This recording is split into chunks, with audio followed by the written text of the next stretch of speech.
All right, so we have Bree Lovell Myers from Breezy Consulting, and she also works with the Community Cats podcast. She's going to talk about Let's Get Visual, amplify your data with the Google dashboard, which I love. Bree is an independent consultant who specializes in program support and project management for mission-driven organizations. She started her own business, Breezy Consulting, to aid and empower organizations serving and supporting animals. Her background includes management roles in outreach programs and events for Alley Cat Allies. Today, Bree is a valued member of the Community Cats podcast team, where she oversees the Community Cats podcast affiliate program, the Community Cats grants program, and much, much, much more. All right, I'm going to hand everything over to Bree because I just love these dashboards, and I think you're going to be as excited as I am about them too. Thank you, Stacey. She really does love them. I have come to love them. And so, as Stacey mentioned, I am a consultant. I started working with the podcast about 1 year ago at this point, coming up. And I basically told Stacey that my skill set is that I am like air traffic control, right? I have a background in managing multiple programs and projects and running campaigns and kind of wearing all of the different hats that I need to be wearing to make things happen. I'm sure some of you can relate to that statement.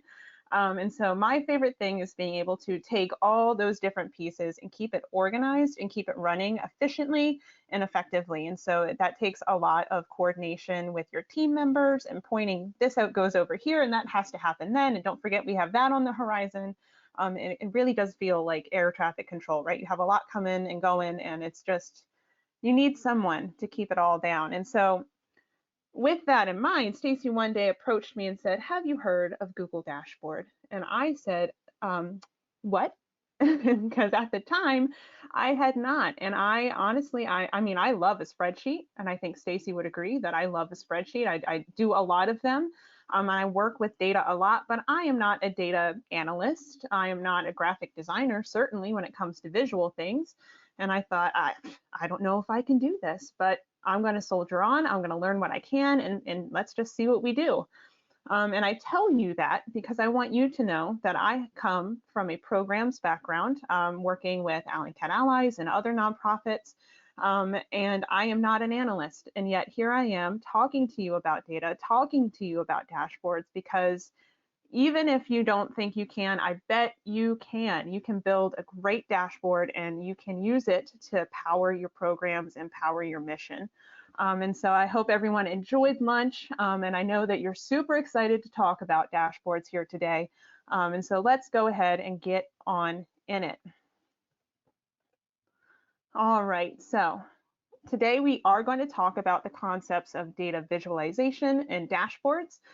We are going to define those things because I know that sounds like jargon right now.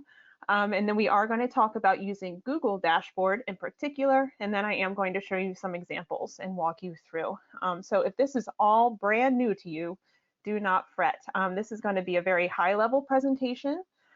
This is not going to be a step-by-step how to build a dashboard. That would be a much longer presentation, I think, and that would be a whole different thing altogether. And so today, I just want to focus on why using something like a dashboard matters and how it can really propel your organization forward, and show you some examples of how that can be done pretty easily and without too much time. All right, so to get us started, I do just have a couple questions. And so the first one I want to ask is, how are you doing your reporting now? What does that, how are you reporting out your data? Are you sharing that data? So I think, there we go. So are you using the good old-fashioned Word document approach where you're kind of pulling everything that you know and you're dumping it into one place? Maybe you're copy pasting some charts, but it all goes into a Word doc. Are you using all the different spreadsheets and charts you can do, and maybe you have about 10 different Excel files, but you know the data's there somewhere? Are you just pulling up your analytics from whatever source, whether that is a Google Analytics or Facebook, whatever? Are you just relying on that? Or do you have a dashboard? Or is there no formalized data sharing? And I know that I think you can only pick one. So just which is the primary way you're doing things. So I don't know if you see the results, Bree. I do. All right, let me make it a little bigger for myself though. Okay, it looks like we have about 25% of folks are using the spreadsheets method. I can definitely relate. That was me several months ago. We do have some folks doing the Word document method, which power to you. I bet that quickly becomes something that is time consuming, and I'm wondering if that's something that gets pushed to that back burner a lot. When you're having to do things manually in a Word document, often that's something that we go, okay, I'll get to that next week. Okay, I'll get to that next month. And then before we know it, 6 months or a year even has gone by because so many other things just seem more important. So we don't have anyone who is using a dashboard yet, which is exciting because I hope by the end of this presentation you'll rethink that. But I do want to speak to the 63% of you who are saying they have no formalized data sharing, because I think we can change that today, because your data is so important. And so I don't want to get ahead of myself. I'll talk to you about that in a moment. So I do have one more question. And I think I know the answer to this based on the answers that we just saw, but is anyone familiar with Google Dashboard already? If you're thinking to yourself, Google what now? Which is pretty much my response to Stacy the first time she brought it up. If you've heard of it, but maybe you've never used it, maybe you've given it a go, or maybe you just love Google Dashboard. Where do you fall on this scale? Google what now? I thought that might be the case, is that the majority of folks are not even aware that this tool is out there. Which is one of the reasons I was so excited to give this presentation, because I can tell you after a few months of working with it, I think it is just an untapped resource when it comes to sharing our information and connecting with people who want to understand more about our work. So some folks have heard of it. Ooh, we have a couple who've dabbled. All right, I see you sticking your toe in the water. Okay, very cool. Well, again, I am not an analyst. I'm not a professional. I will be very open with the fact that I'm still learning how to optimize and make it better and better, because there's always some new thing you can do, and Google is constantly updating itself. But it is not hard to learn once you get the hang of it. It is something that I think everyone that is out there today can and should at least try to use. I think it is a really, really cool tool for our toolbox. All right, so moving into our presentation a little bit. And now again, speaking to the 63% of you who said they're not doing any kind of formalized data sharing. I know that today is fundraising day, and the first two presentations had a very similar theme of talking about the importance of stories and how impactful storytelling can be. So not just giving people the raw data, but giving people the story of your organization, the story of an animal that you have helped, the story of someone whose life changed because you were there when they needed you to be. That story is what people want to hear, and your data can help you tell that story. And when we talk about stories, as far as data goes, I want you to think about when you read books, different kinds of books, right? We have a book that's a pretty heavy tome, right? You know, and it's going to have lots of words. It's a very heavy, maybe kind of boring, not so much of a page turner. It might be well written. It might have lots of facts in it, but all together, when you get done this book, you close the cover, you push it to the side, and you might never think about it again, right? We've all read those sorts of stories that are just, they're there, they exist, you did it, but Meanwhile, you have books and stories where you open and you turn the page and oh my goodness, you just visualize everything. You're immersed in the story that's being told. You can't wait to turn the next page. When you close the cover, you can't wait to pick it back up again because you have questions. That sort of engaging content, that material that you can't wait to keep going to learn more about. And so those are the two different types of stories I want you to have in the back of your mind as we talk about data today and how we're using data to leverage our work and connect with people who are more interested in learning about what we do. And a shout out to anyone who is a Whovian out in the audience. This is one of my favorite quotes from Doctor Who. I could not help myself but throw it in there because we are all stories in the end. So we want to make it the best story possible, right? All right, so I threw out this word earlier, or this term, data visualization, and it sounds very, very fancy, but really all it means is using visuals to showcase your data. So it's using charts, graphs, graphics, any kind of visual medium you can think of to tell your story. And I promise this is something we've all seen. Things like this. I think I pulled this example from the New York Times. If you open any kind of news article today talking about a study or research, you're probably going to get a long article with maybe a link to the actual research, but then somewhere in the article, you're probably going to get a visual like this, because this is something that more often than not, people are going to connect to understand, to resonate with. This will speak to people a lot more than maybe just a spreadsheet would. You can see trends, you can understand where things fall on a scale. You can see in 2009, the loss that was there versus how that has changed over time. Without knowing any of the raw data, you can easily see this story. Just for another example, so this, now I don't know anything about this publication. This is looking at something called Nature and the type of content that they produce. And so it is comparing the different types of content over time that they have put out there. And I don't know a thing about them, but just looking at this visual, I can easily see that between the 60s and 70s, they put out a lot of content. That seemed to be their peak time.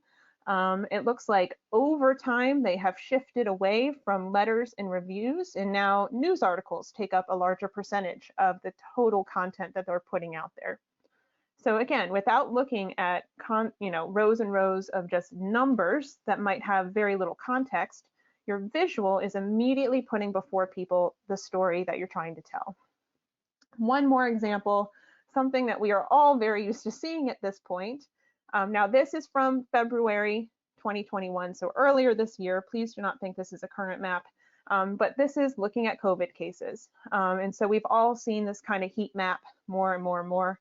We probably never want to see a map like this again, but again, it's helping us tell the story. So without looking at any of the hundreds of thousands of reports that must have come in from all around the country, all the different hospitals and clinics reporting in on COVID cases, without having to look at any of that data, I can tell you that Georgia was a hot spot for COVID in February, and that if I wanted to go somewhere with light cases, I was probably going to travel to North Dakota. So I can very easily see at a glance that story, and this is going to stick with me. I'm going to remember what this map looked like. I'm going to remember that Georgia area, to stay away from there, and then that northern Midwest sort of area seemed to be a much better place to be in terms of COVID. And so I don't know the data. I'm not a scientist, but this visual will stick with me.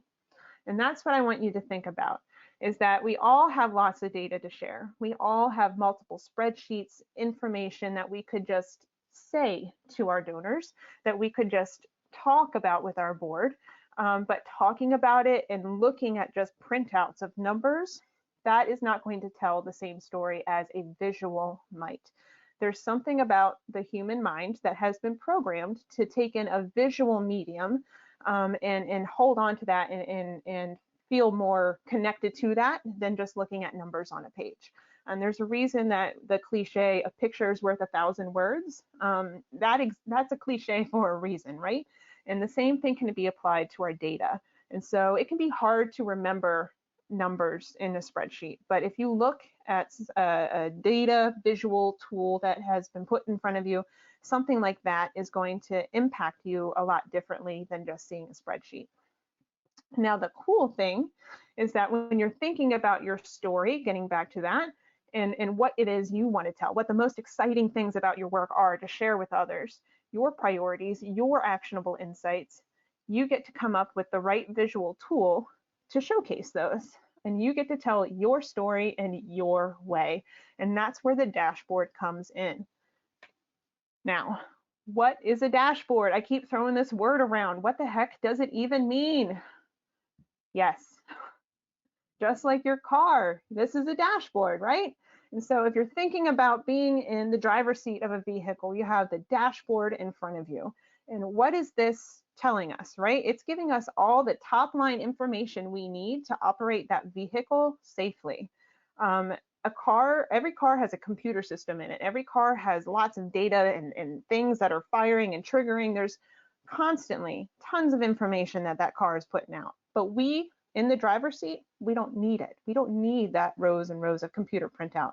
All we need to know is there enough gas? Am I going the right speed?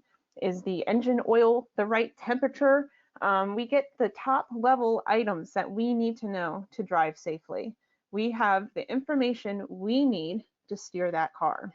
So similarly, a dashboard that is meant for data can help you steer your organization. So here's a very quick example. We'll look at this in a minute, but this is the shelter animals count data dashboard. And so just like in a car where you have just those high-level instruments that are telling you what you need to know to drive that car, your data dashboard is going to give you the high-level numbers and information that you need to drive your organization. Or if you're a donor, it's going to tell you what you need to know to make a decision about the organization and about whether or not you're going to give again or not. If you're a board member, maybe it's going to tell you what you need to know in order to advise the organization. So your dashboard, something like this, is going to give you at a glance, very easily, the information you need to know to help make some informed decisions, informed statements, some action, right, to be taken from your dashboard. Now, this is a dashboard. This is a spreadsheet. It's the same information, dashboard, spreadsheet. And so you can see the spreadsheet has all the data. That's where the dashboard is getting its data from. It's the same information, but if I am just looking at this, being someone who is not in the middle of everything, it's harder for me to kind of understand what the takeaways are. I'm going to have to really sit with this. I'm going to have to maybe crunch some of the numbers myself. I'm not going to walk away with the same sort of understanding that I would looking at the previous dashboard example. So just something to keep in mind. So again, I'm thinking of this is definitely more of that dry, less of a page turner, maybe very factual, but kind of in the end of the day, it's forgettable book. And this is more of our engaging story, something that we can't wait to come back to, right? Our two different examples. So how do we use a dashboard? Like where would this even come into our work, and how do we apply it? And I mentioned a couple. My first and my favorite from that program manager perspective is for internal reporting. This is easily something you can put together and reference, maybe even if it's just once a month, once quarterly, whatever the right timing is for you, but it's something that you can use to very quickly look at where you are and compare it against, whatever strategic priorities you've outlined for yourself, for your organization. And you can use it as a guidepost to kind of see where you're trending and what decisions you can make to kind of get yourself closer to where it is you want to be, or maybe you're on track, or maybe you're above and beyond where you ever thought you would be. So your dashboard can be a really helpful tool for those internal conversations. It's also great for your board of directors and even for your major donors and fundraising, depending on the kind of information you're reporting out. This is exactly something that they'd like to see, the story of your work, and how are you using the resources you've been given? Are you serving the mission that you've promised? And see how all of that comes together.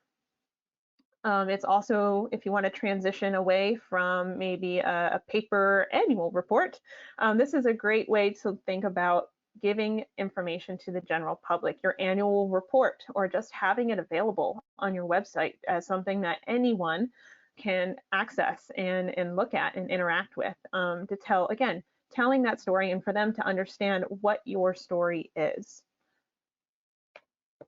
Now let's go ahead. I do want to pull up just a few real world examples. And so we're going to hop on over. Like I said, this is going to be our shelter animals count dashboard right here. I can click on and interact with all of these things. And this is just on their website, available for the general public. They have data coming in from all sorts of places, and they have some full data sets, partial data sets, If I wanted to break this data down year over year, I could click on it and look at all of that for you. I think you can even dig in and look more closely, maybe state by state. I don't want to dig in too much to that. But again, you have this, or you have, there we go, the spreadsheet. Same numbers, different way to tell the story. And so which is the more captivating way for you? Which is the one that you're going to think about at the end of the day? Thinking about our impact and thinking about that emotional response that we want to elicit from the folks that we're trying to serve, from the donors that we're trying to serve. Another resource is going to be Best Friends. And so they do have a national database. I had been playing around with it before this presentation, and I just happened to pull up the state of Texas, just looking. And as you can see, their dashboard here is giving you the high-level numbers just for the state of Texas. They have a visual tool here where you can see the entire state broken down county by county. You can see where those counties land.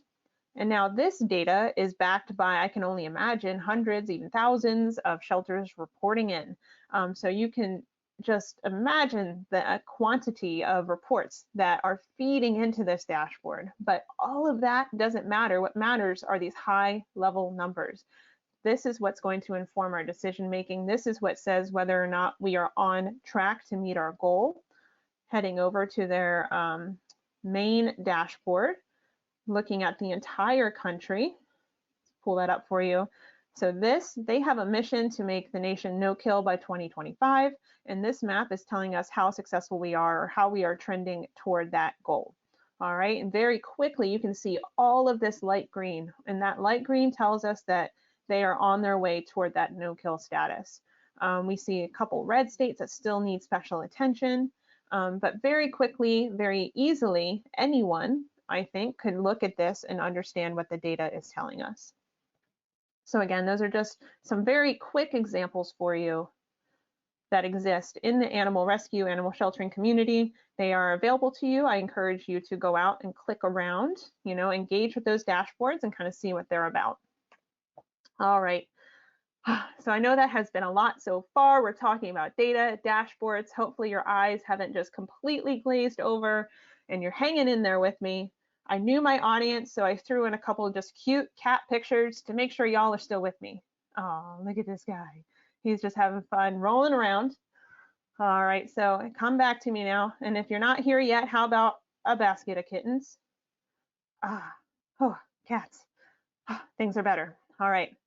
So we talked about why data matters, why telling your story matters. Now I do want to get into the specifics of the Google dashboard because it is going to be such a helpful tool for us.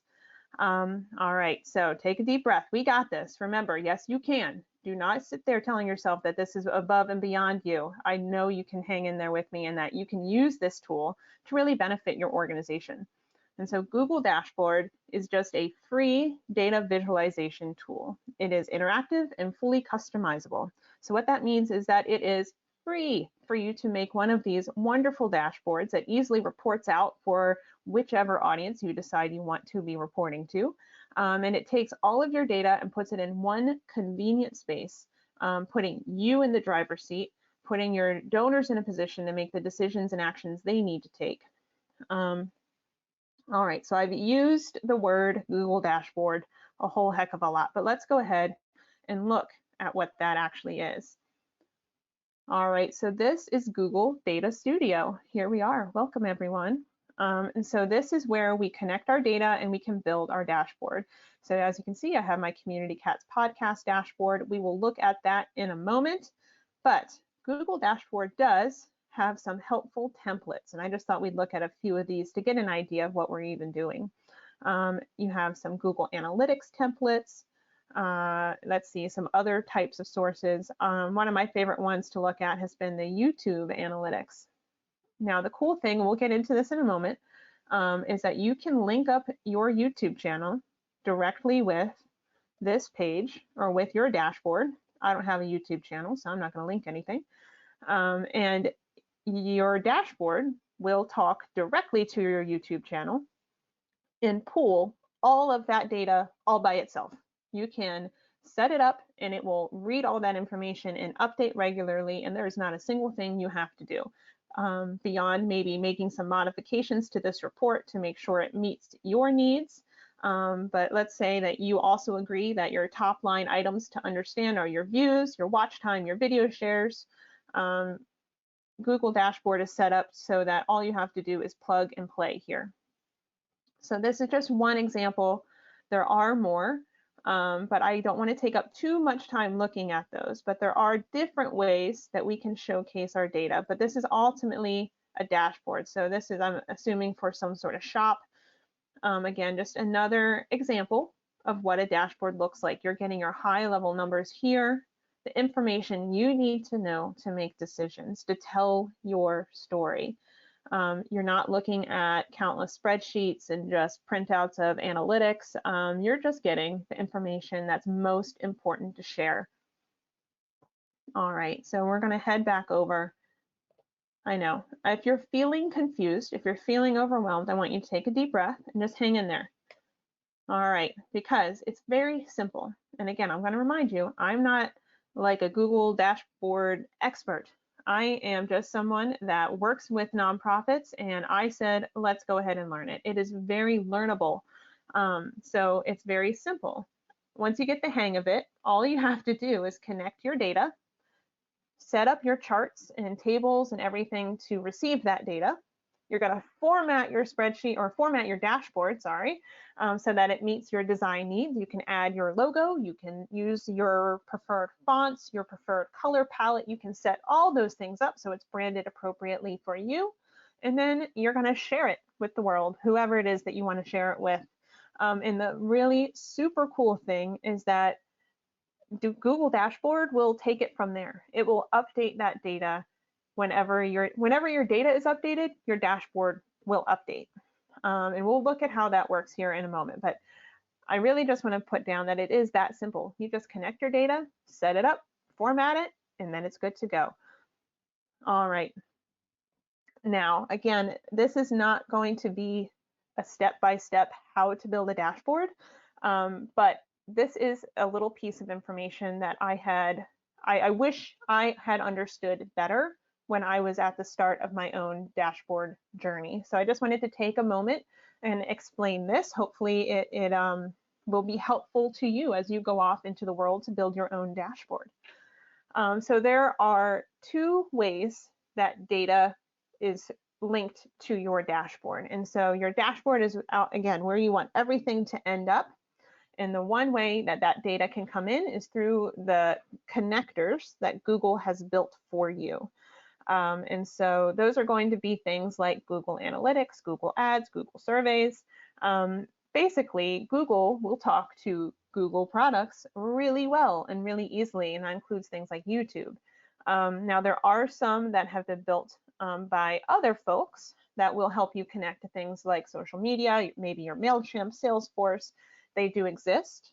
There's also a way for you to build your own. And so if you or someone you know is computer savvy and would be able to build something like that, absolutely work with them.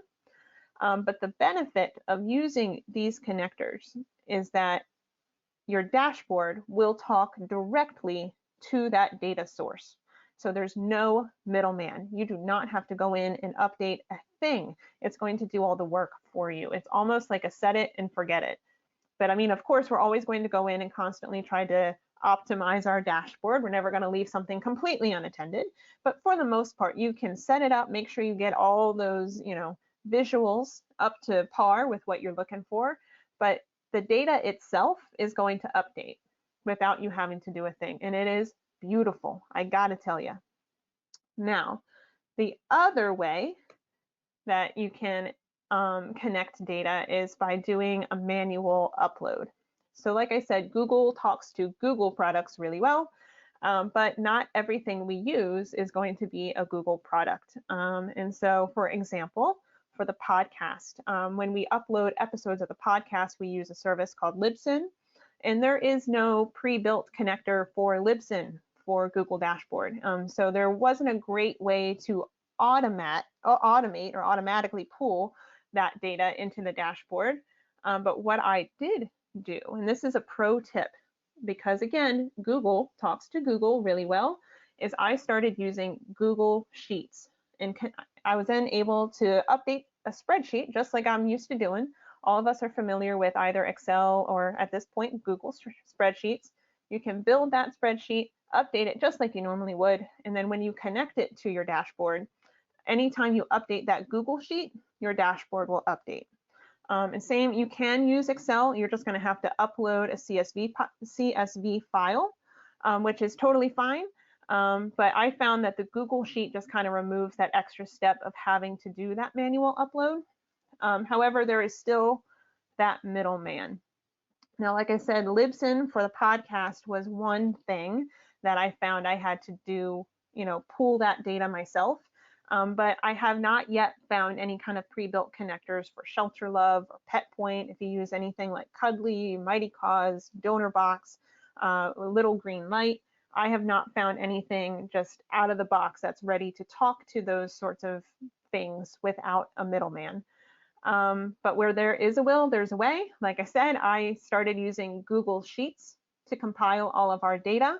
That really took a lot of the stress out of things. But if you want to go take it a step further, you can use a service like Zapier exists. I have not personally used Zapier, but it is out there. It is a service that will help you automate something that is otherwise not automated. I believe they call them Zaps, and you can work with them and they will help you. If you want every time someone makes a donation, if you want that to be linked to your Google Sheet and automatically update that Google Sheet, they will help you create a Zap to do just that. Now, I cannot say that I've worked with them personally, but I have heard from others who have, and it seems to be a pretty handy tool. Now, that does cost a little bit of money, but I believe it's pretty reasonable. So if you just love the idea of automating all of the things and you want to make that investment, that's certainly something to look into. And then some of those third-party connectors that I mentioned earlier are available, but they are kind of a pay-to-play situation. And so they are mostly put together by like marketing or PR companies that are ready to work with you, but you do have to pay them to utilize their services. I found a lot of the social media ones, especially, they want you to work with them as a service provider, and then you get to use their tools. Now, I know without having actually worked with Google Dashboard, some of this might not be making any sense, but this is all about visualization, right? So I made you a little graphic. Hopefully this helps you understand a little bit better. So in the center, we have our Google Dashboard, and that's where we want all of our data to feed into. Over there on the left-hand side, you see that circle for connectors. Those are things that are just going to pull directly from that data source. There is no extra work required. They will talk to each other very, very well, feed directly into your dashboard, and it is beautiful. However, your other circle, those are going to be your uploads or your manual updates to your Google Sheet. As you see your other data hanging out there on the side, you're going to pull the data you want from whatever sources you have. That little arrow is you manually updating or uploading your spreadsheets. And then once you have done that, they will feed into your dashboard. So I know that this seems like a very strange concept. I promise once you start using dashboard, it will make more sense. And then hopefully you will remember this and your life will be a little easier for understanding this from the outset. I know, have I lost you completely? It's okay, it's all right, we're still in this together. I think the easiest thing and the easiest way to go about it will just be to walk through a little bit. So I am going to do a little demonstration of our Google dashboard. So I'm going to start with a spreadsheet. Hopefully we are all familiar with the spreadsheet. Maybe we have, or maybe you have a spreadsheet that looks very similar to this. This is my pretend organization looking at a 3-year comparison of donations that they've received month to month. All right, maybe this is how some of you are doing your reporting now. Maybe this looks very similar to what you're doing. So this is in Google Sheets. As I said, I highly recommend using something like Google Sheets for your dashboard. It makes life simple. Now, how do I put this on a dashboard? I'm so glad you asked. All right, we're going to go back to our data studio, if it will let me. There we go. So I'm going to go home. There we go. So I'm at the start. When I log into Data Studio, this is what it's going to look like. Now, the first thing I'm going to do is I'm going to connect my data source. All right, so I want to create a new data source. Now, I talked about connectors. Here's all the different connectors that are ready to go. So if you want to click and use any of these are the ones that Google has built for you. Now, when I talked about third-party connectors, they call them partner connectors. Those are all the ones down here. You see, like, some have MailChimp. Some of them will give you more information about what they're about. I will say that not all of these are created equal. I have used a couple different ones from MailChimp now, and I haven't been completely happy with any of them, just because these are ones that the community at large has built and that they are out there for folks to use, just to keep in mind. So these are different ways to connect information to your dashboard. We're going to go ahead and use Google Sheets because that's what I have now. Oh my goodness, where did it go? All right, so technically, when I did my run through, I swear it was here. Here it is. All right, so you just have to find your spreadsheet. Any Google Sheet that you have should be in this list. You should be able to find it pretty simple or pretty easily. All right, so you find your spreadsheet. It gives you some options there. That all looks good. We're going to connect. All right, now it's going to look at the data in your spreadsheet and it's going to make some guesses about what kind of data is there. And this is where we tell it how to read our spreadsheet. So it's going to look at 2019 and it's going to, right now it's set to look at it as one sum. So it wants to add up all the numbers in 2019. And that's not what I want. I want just to look at every number individually. So I'm going to set these to none. And this is something I've learned through trial and error. All right. So, all right, here we are here. This is set. This looks okay. All right, so our data source has been connected. There it is. And now I'm going to create a new report or a dashboard. All right, so it's asking, what data am I adding? Excuse me, I'm your dashboard and I want to pull data, but where should I pull it from? And I want it to pull from this sample online fundraising day pretend data set that I have created. All right, so there we go. Now it spits this out, and this is nothing like what I want it to look right. So this is where we go and we personalize it and tell it how to read our data. So you can go over here to charts. It's giving you different options of visual formats. I'm going to go down just with a simple bar chart, all right? Because that seems like the best way to go about it. Now, it's asking you, dimension is pretty much going to be your x-axis. So if you think about how you would set things up on a graph, your dimension means your x-axis and your y, or your metrics are going to be what reports out on your y. So dimension looks good. I don't want it to, record count is something that it looks at. I never understand personally record count. So I always take that out and I just want it to look at, let's add those in there. So those are my three numbers, but this still doesn't look right to me. So we have, it's right now, it's calculating that total column as another layer of data. I don't really want that, right? That's throwing off my chart. So while this total column makes sense for a spreadsheet that you are keeping yourself, when it comes to data for your dashboard, we don't actually need it because the dashboard is super smart and it can calculate those totals all on its own. So I'm going to take those off of my Google spreadsheet. Let's go ahead and refresh that data. All right, at least there we go. That's looking better and better. But my months are kind of out of whack. And the reason is right now you see the ABC by the month. It's because our dashboard is reading the words, January, February, March, is reading them as words and not as actual months. And so what I want to do is I want to go back and I'm going to use numeric values because when it comes to our data dashboard, they love the numbers. And so I'm going to replace each month with the number that corresponds with it. So using the right format for our dashboard. There we go. I mean, that looks silly here, right? 1, 2, 3, 2, 12. This doesn't make sense on this here chart, but I promise you it's going to read better here. So I also need to reset one more thing. So I'm going to go back into my data source. Now remember, you have to tell it how to read the information. So right now it's reading it as text. I want it to read that as a date. Specifically, I want it to read as a month. All right, continue, gave me that little notification. So now we're going to go back into our dashboard. It's going to be this untitled one here. I'm going to go back into edit mode. When I go back to edit this, I'm going to refresh my data. All right, now it's looking better, but we're still not quite there yet. So I want it to read out as, oh no, why are you being difficult with me? All right, so we are going to call these months. All right, and then we are going to sort. I want it to sort by,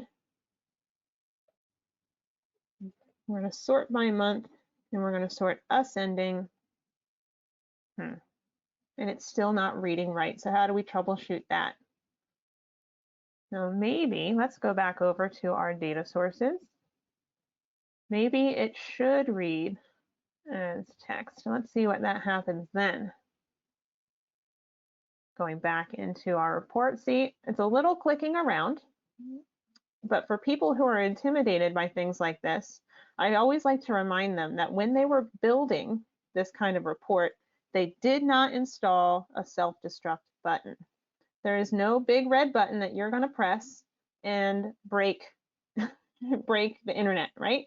I want you to feel free to click around, to try things, and it's okay to make mistakes. Like last night, I ran through this a few times, and I swear it fed the months out perfectly. So of course, right now on this call, I'm not getting it right.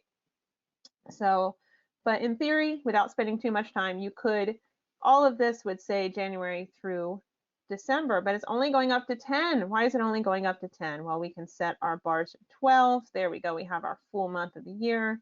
If you're playing with your color palette, you can decide that maybe your organization's color is purple and you're going to use different colors of purple. You get to format it, whether you want to show your axis titles or not. Let's see, you can play with all of these different things. You can even play with fonts. They give you some options. So it's really customizable. All right. So again, I swear I had this. So we're just going to play with the 1 through 12. I'm sure I could figure it out if I had a touch more time, but I don't want to spend too much time troubleshooting here. So let's do another example. Let's say I really want to do one of those cool call out numbers where it's just a big number. So I don't want it to give me that. I want to know exactly where we are in 2021. There we go.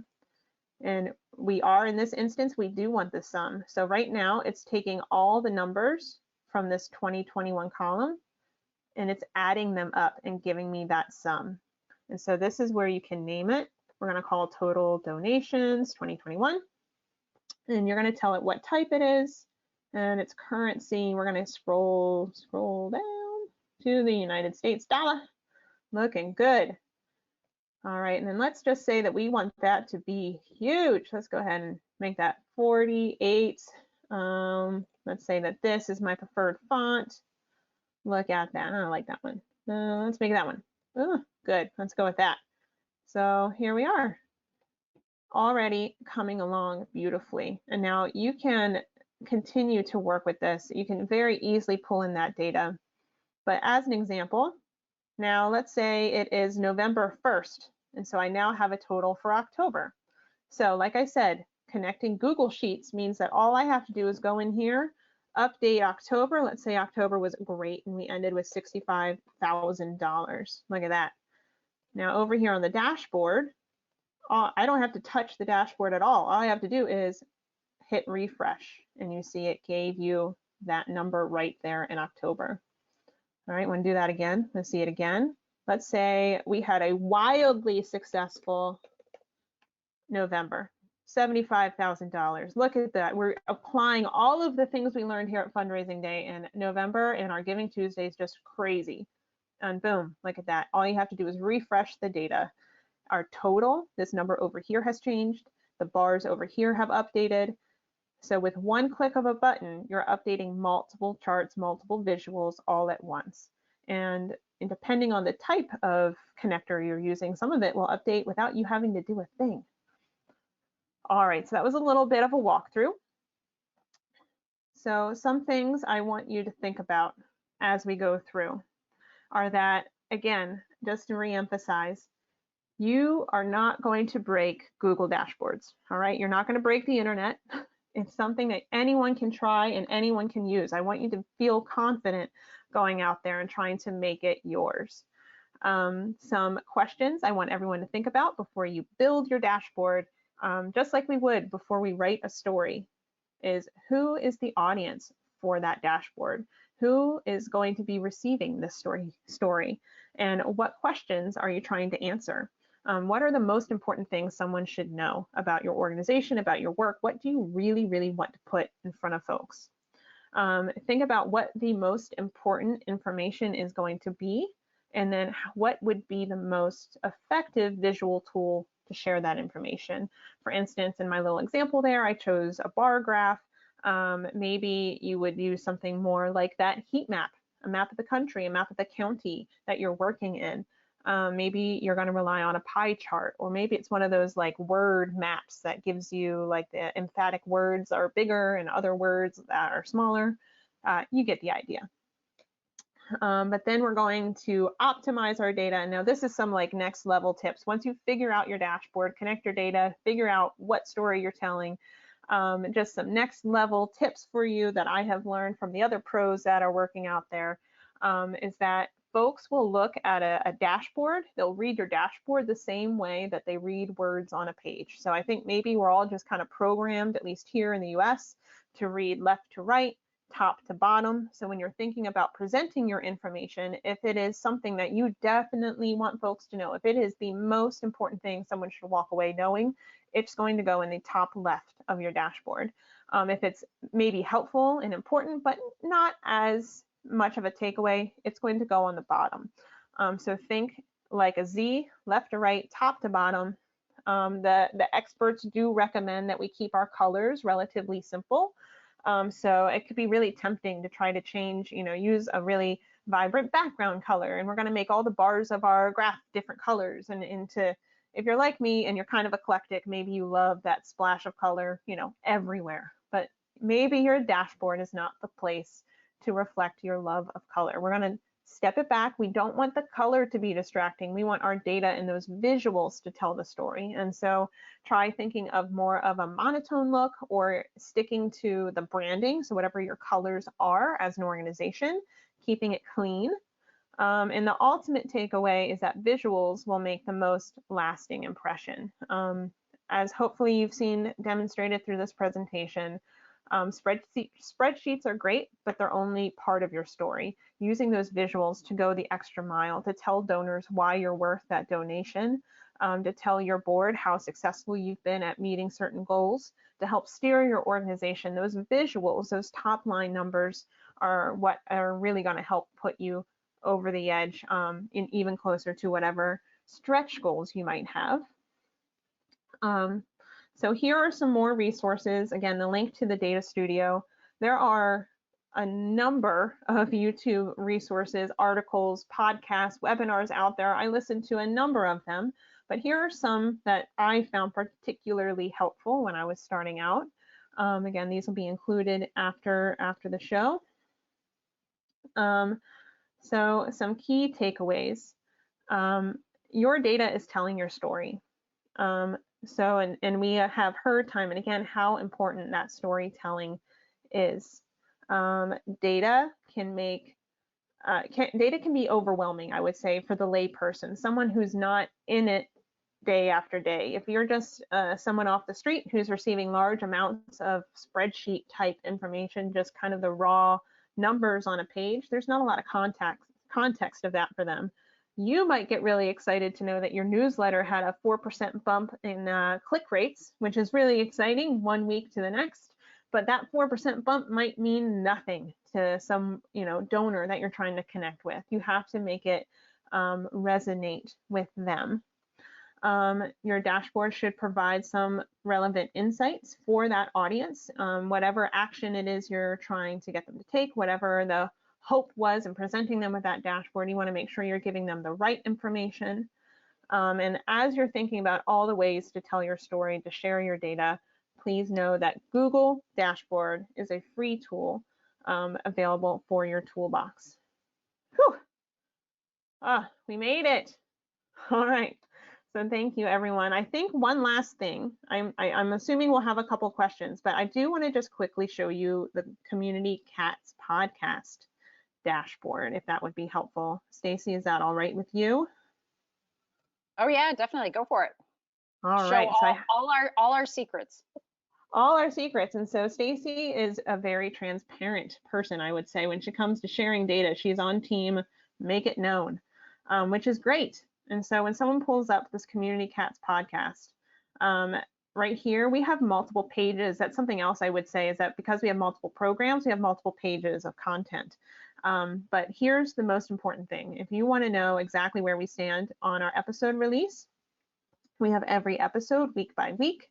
You can filter it. So if you're only interested in January moving forward, you can look. These are going to have the higher downloads because they've been available for a longer period of time. So those are week-to-week downloads. You can see how we're doing month to month.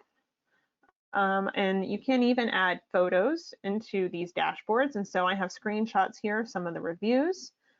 Because the audience that we kind of had in mind when we created this dashboard, our audience was going to be potential sponsors, potential advertisers, folks who could make our work possible. So fundraising. So that's why we created this dashboard, is for folks to understand the work that we're doing and how it's going. And so we do have, just over time, you can see that we have over 288,000 downloads of our episodes since 2016, when Stacy kicked off this crazy idea of hers. And you can see how we're trending. We have it set up to look at last year versus this year. You can see our top 10 episodes of all time. Let's see. We have for conferences, for folks who attend programs like this one here, we have our top line information for how many folks have attended all of our events in 2021. Now, as I said, I'm still learning. I have this chart here for conference registration, and I'm not like thrilled by it. Again, I was having trouble getting it, just like today, I was having trouble getting it to show the information I wanted it to show on this here x-axis. But the information is there, and if you know the date of which event corresponds to which date, it makes more sense. So, but I'm always learning. Stacy will tell you that this looks a little different month to month as I continue to learn and kind of optimize the way that I am showing the data. It's a work in progress, and that just means that the story you're telling gets better and better. I think I do have some familiarity with writing, and I can tell you a big part of writing is editing, right? And so you're constantly editing and refining and improving that story that you're trying to tell. Let's see. In our grants program, I just recently updated this to include Group 12, which just finished their fundraising. They just all received their grant awards. And so shout out to Group 12. If you are listening. So they are in the process of spending that grant award and helping out some cats. But so far to date, this is the top line information we have about our grants program, our newsletter. Now this is an example of I am trying to use a third-party plugin to pull data from MailChimp. And as you can see, it takes forever to load. It's maybe not quite the right information that I wanted it to load. I'm not 100% happy with it, right? I think it can be improved, but there's no out-of-the-box connector for MailChimp right now. So there are things other people have created, but here's an example of where I'm not entirely satisfied. And now here is an example of where I am thrilled because our website page, all of this is pulling directly from Google Analytics. So this is up to the minute, accurate information. I haven't had to update a single spreadsheet for this. I set up this page, I set up the charts that I wanted it and formatted everything the way I wanted it to appear. And Google Dashboard is talking straight to Google Analytics. with up-to-date information about our website performance. So meanwhile, every other page that you just saw is something where I am updating a spreadsheet on the back end. And just like I did in the sample, once I update Google Sheets, it'll update the dashboard, but there is that middleman involved. Okay, so I hope y'all are as excited about dashboards as I am at this point, but I entirely understand if you have questions. So bring it on, give me your questions. Donna had a question. She just wanted to know, do you know how long the Google Dashboards has been around? That is, I have seen videos, I know I've seen videos, I think dating as far back as 2016, 2015. So I think it's been around a while. It's like this secret tool that's out there that I, like I said, hadn't even heard about, but it has been around for a few years. And then pretty much you've learned how to work with this like on the YouTube videos mainly? Mainly, I watched several YouTube videos. There are some articles out there, and so it was almost like I would watch a little bit of a YouTube video, press pause, and then go try to play with it myself and see what that did. And you know, kind of learning piece by piece. And the dashboard you all just saw is not the first dashboard I made for the podcast. There have been a few iterations. And the very first one I did, while it was exciting, it had not optimized itself to where it is today. And so when you start out, you know, set those expectations to, you know, be more bite-sized. You know, you're going to start out and actually get something working, and then each time you use it, you'll learn something a little bit different, a little more helpful. And the more you use it, I promise it makes more sense. Danny asked the question if we've got this link on the dashboard up on the CCP website somewhere, and we don't, but we have talked about it, so we probably will get it up there at some point. You know, let me know where you want me to put it, I guess, and we'll put it, because it's you know, you put it on the about page, you put it on the, you know, homepage. Where do we put it? So if anyone has a suggestion, we're all ears on that one. But yeah, no, there's nothing to shy away from with regards to that. And I mean, I know the podcast is different, but I've always thought of it as the dashboard being a really good tool for a board of directors that you know, really wants information, and the social media information. I mean, oftentimes I'll sit in a meeting and somebody will just sort of randomly say, well, how many followers do you have, so and so, and you know, and people expect for you to have this like information right off the top of your head. And so if you have the dashboard, you just say, well, look at the dashboard. You know, you've got your Facebook information there, you've got your Instagram, you know, financial information, your operations. I mean, there's a deep at MRFRS, we have a really deep operations report that has, I mean, it goes back probably to 2016 and all Google Sheets, you know, and it's talking about, you know, how many were transferred in, how many were strays. But, you know, there's all this stuff that if we're already getting the information in Google Sheets, it should be not that hard to connect it into sort of a visual graphic, right? That is easier, because I've also heard this, and for those of you who do have work with boards of directors, you know, I hear them say a lot, oh, you know, you're just sending me so much stuff, and so how do you let the cream rise to the top, or whatever, to use the phrase of, well, what's the important stuff that I'm supposed to really pay attention to? And I think dashboard design, wouldn't you say dashboard design is probably really important? Yes, absolutely. And so that was the like second layer that I started to add into the dashboard, is after I figured out how to even build those charts, it's how do I make this page look attractive? And again, I'm not a graphic designer, but what would someone with that more visual kind of brain have to say looking at a dashboard? And so there are some great tools out there as well. And I like the top takeaways from most of the things I read were that make sure you prioritize with the way your eyes would read on a page, going left to right, top to bottom. That's number one. You're putting your most important information right at the top, right at, you know, where that eye is drawn first. And then also making sure your color scheme isn't distracting from your data, that it's serving that overall story that you want that dashboard to tell. So keeping things more simple, you know, rather than trying to go ham on colorful backgrounds and things like that. Another question, should we be worried about it being a free product that might eventually be something that has a cost to it down the road? Or on the flip side too, sometimes organizations, if they don't get enough interest, they'll discontinue it. That's a very, so once you start using Google Dashboard, you will find plenty of people who are out there building that. There are people who are making their job out of building dashboards for corporations and companies. I think it is maybe something that we haven't seen as used as often in the nonprofit world. But I think a dashboard is certainly something that has been around in the for-profit sector for a while, for a long time. And so I do think that there's a lot of interest there. It's maybe something that's newer to us.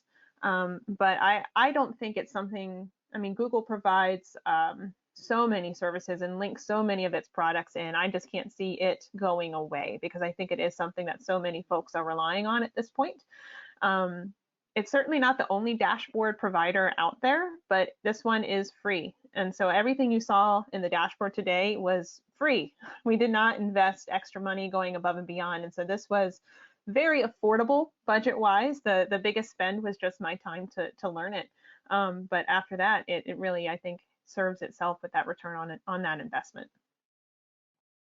How long do you think it took you to feel proficient using Google Dashboard?